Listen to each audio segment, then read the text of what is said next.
Enjoy, the young lady said to me as she handed me a café latte recently. My instinct was to correct her grammar, to suggest rejoice would be a better imperative or subjunctive verb. But you can't complain when a young person is wishing you well, maybe even blessing you without realising it. And today is Gaudete, or Rejoice Sunday, as if the Church is saying enjoy as it passes out word and sacrament. Hold on, I hear the Advent purists complain. Those wicked department stores shouldn't have Christmas decorations up in September.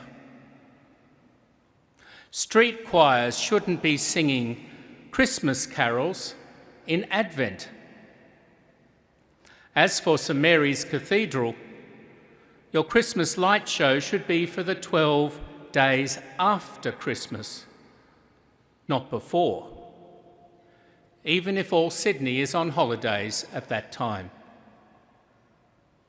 Your trees shouldn't be baubled and tinselled yet, and there should be no figure in the crib. And while the inside one is empty, awaiting the baby Jesus on Christmas night, our outside crib has Jesus for all the city to see. Stop all this joyous stuff in what's supposed to be Little Lent, a season of penitential preparation. Well, who is right? The canon law of the Church says every Friday and all the days of Lent are our penitential days. No mention of Advent. On the other hand, there's lots of purple. We don't sing the Gloria. And Christmas Eve especially was traditionally a day of fasting. So which is it, feast or fast, joy or penitence? Enter our Advent saint, John the Baptist. His strange sartorial, culinary and hygiene sense made him no party animal. He, for one, seems to be more for fasting than feasting, a killjoy rather than a have-joy. His voice cries in the wilderness, "You're all sinners. Return to God's way ASAP. You urgently need baptism, or that second baptism of confession. Penance. No time to waste."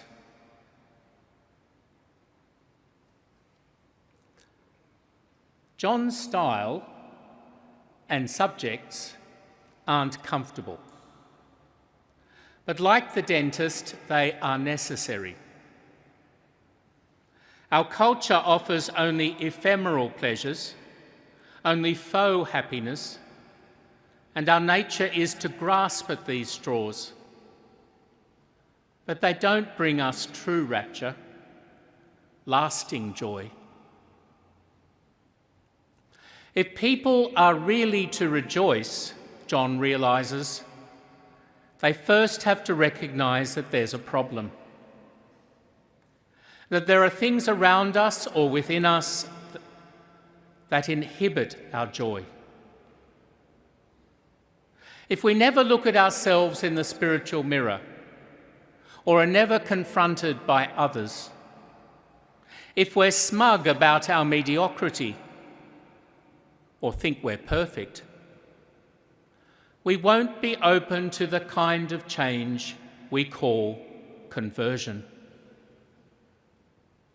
So John dares talk of sin as does the Church, unfashionable as that might be today, uncomfortable as it is in any age. Advent shines a light into the dark recesses of our hearts, upon the behaviours and vices, bad attitudes and influences to which we are habituated. All the murky stuff we'd rather never came to life. It shines a light not to embarrass us, but to liberate us. Only when we realise that there are things about us that need to change will we be open to conversion. So we accept that we have faults. But can't we fix that for ourselves? With a self-help book, education, or counselling. Above all, with enough willpower. Can't we save ourselves? No, says John. You can't lift yourself up by your own bootstraps. I can't save you and you can't save you. I'm no Moses, Elijah, or Christ, and neither are you. My baptism is only a sign of the deep cleansing to come. Only God can save you from what inhibits your true joy.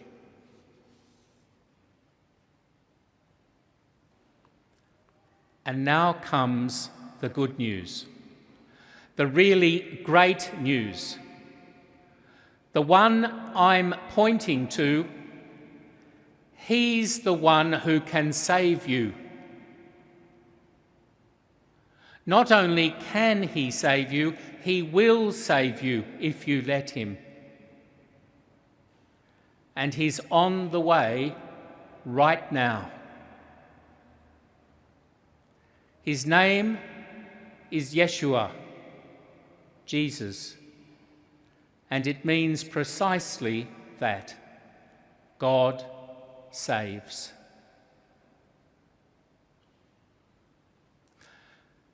John is no killjoy.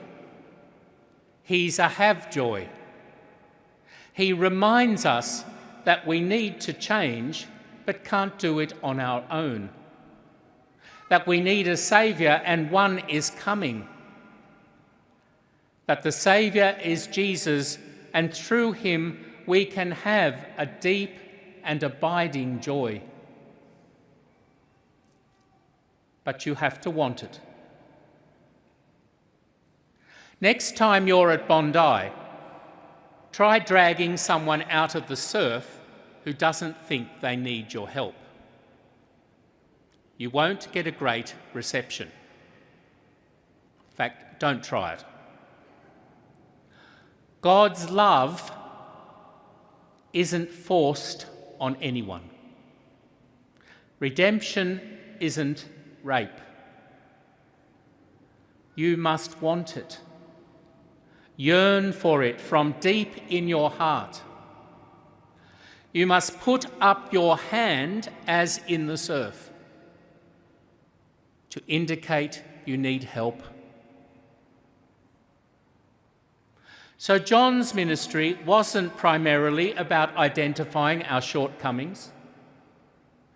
It wasn't about pointing a finger at the bad things we've done. It was about awakening a hunger in us for something better. It was about assuring us that we can be healed and elevated by God's grace. If John talked sin, it wasn't because he was down on humanity, but because he was up on God. He knew it only sells people short to ignore bad behaviour and reward the mediocre, like some modern parenting theories or pedagogies. No, sin is the path to ruin. We must turn away from sin and be saved. Rose-tinted glasses don't help us see better, and they won't discourage the slaughter of innocents and the rest. But John only points this out because the Church has such great confidence in what human beings can be and do under God's grace. If underemphasising or overemphasising sin makes salvation irrelevant and the gospel incoherent, the incarnation is for the cross, and the cross is for us. Christmas is for Easter, and Easter for our eternity in heaven.